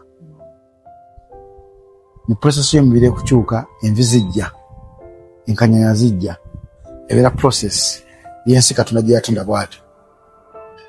Olina okusuubiramu ekisinga mu ggwe ddala okisuubira mu bantu abalala, because abantu abalala bajja kukwayira ku makya bakwate obulamu bwo okusinga ekyokulwanyisa okutulinga down. Ever in life be the hero of yourself. Ever in life gwe tunyamirayo omuntu oyo gw'olabamu yalina okusooka okubeera ku first agenda, even if ozadde abaana balina okubeera ekyokubiri. Essanyu ogano dyewa tosuubirayo mu nsi muno mulimu omuntu ajja okuwa essanyu. Oba olina 10 lyako 4 terekako 3 ezisigadde ziteeke ebikuyamba mu bulamu. In life teri muntu amanyi nti olero ngenda kufa, olabira ng'okufa kutomedde gy'oli. Bwaba tomanyi ddiwa olifa, weesanyuse buli moment gy'ofuna mu bulamu bw'ensi. Katonda akwongerera buli lunaku n'oluzibya enkya n'olugendamu. Kola ekisinga okuba nti gwe osanyusizza ddala. Tokkirizanga laavu okukufuga, tokkirizanga ensi okukufuga, tokkirizanga family okukufuga, tokkirizanga abaana okukufuga, tokkirizanga omukazi okukufuga, tokkirizanga omusajja okukufuga. Gwe olina okufuga obulamu bwo. Leka Katonda afuga obulamu bwo ddaani. Abantu bamulya mmere okufuga obulamu bwo. Ekyo wona okimanya nti Katonda alina okufuga obulamu bwo. Allah subhanahu wa ta'ala alina okufuga obulamu bwo. Omusalo gulina okufuga obulamu bwo. Ebbayibuli erina okufuga obulamu bwo. Kurani erina okufuga obulamu bwo. Tokkiriza sex okufuga obulamu bwo. Tokkiriza love okufuga obulamu. Mulimu omuntu nga sex afuga obulamu bwe nga tasobola kubeera nga teyeegasse. I used to be one of them. Yes. Nga alina ennyonto y'okwegatta. Weesabiranga nnyo ogwo omwine bagukuggyako. Kubanga ate ogwo omwoyo ogwo gukuleetera ng'omukazi oba omusajja okubbamu ebintu by'omukisa. Abatabulina oluusi tulowooza tetuli nno. So nze omuntu yenna ali eyo kugamba kintu kimu kyokka ensi gye yagaliremu, gwe weetwala ekisinga, weewa ekisinga, gwe olibeerako ku nsi omulundi gumu, abaana bo mirundi ekuba 2. Ate tosobola kuwummula ng'abaana bo balese mu mbeera mbi. Ojja kuwummula nnyo ng'abaana bo balese mu mbeera ennungi. Katonda n'ensi yange. Happy New Year. May God bless you. Tusabire Uganda. Ennaku z'okumwezi 15 genda olunde ekyo ky'oyagala. Ne mu kusula akalulu tusaba nnyo Katonda atuwe transition of power etaliimu kukola kikuyiwa musaayi. Eva akalu tekakwerabiza tuli ba Luganda. Era Eva akalu tekakwerabiza nti no Uganda ejja kusigalawo nga ffe tuvuddewo. Njo kubango oyagala nkyuka nenye nkyuka gy'oyagala yakuyiwa musaayi. Njo kubango oyagala nkyuka nenye nkyuka gy'oyagala yakutugula bana Uganda. My dear, we are not protecting our gains, but we are requesting God to give us a leader who can unite our country. Ashtegera ogifuula ensejo kiga nti bano banyakole bokka balina okubeera mu bifo ebinyingi, bano Baganda bokka balina okubeera n'ettaka, ensi anagitwala okuga nti ffenna tuli ba Luganda muntu omu. I salute you. Oh yes, bwatyo otutambudde naye my mentor akugizibwe Jacob chairman Bunnamwaya 226 LC3 chairman. Kakati buli bwogenda okulonda olaba umbrella akabonero ke umbrella. Kakati olaba umbrella nolaba erinnya akugizibwe Jacob LC3 chairman Bunnamwaya division mukwano ng'otiikinga ebyo bwe tubadde naye olunaku lwa leero mu episode yaffe eneesoose eya healing and heartbreak. Kakati mukwano gwange oba olina ky'omuyizeeko era ng'abantu nga bwe bati wali badde beetaaga ndaba nga omuntu omutuufu wali badde otonda n'owakatiikiko ak'okubeera omukulembeze ate ku kyalo gy'owangaalira. Bwe tutube tulabise olunaku lwa leero wano ku Omumbe Gentleman's Voice podcast. Emitima n'emyoyo gyamenyeka gye bisisinkana, obulumi gye buwulirwa ate ng'okuwona y'emboozi. Healing through voice, truth, nature and soul. Katukomyewo n'akanyomero kaffe ak'okubiri nga twogera ku butonde bw'ensi, nga twogera ku buwangwa n'ennono, ate nga twogera ne ku mirembe munda mu ffe. Tujja kubba omutuuze tumulabyeko ng'akola bulungi bwansi. Kaakati y'ensonga lwaki tugenda kwogera ku nsonga zino ez'obutonde bw'ensi.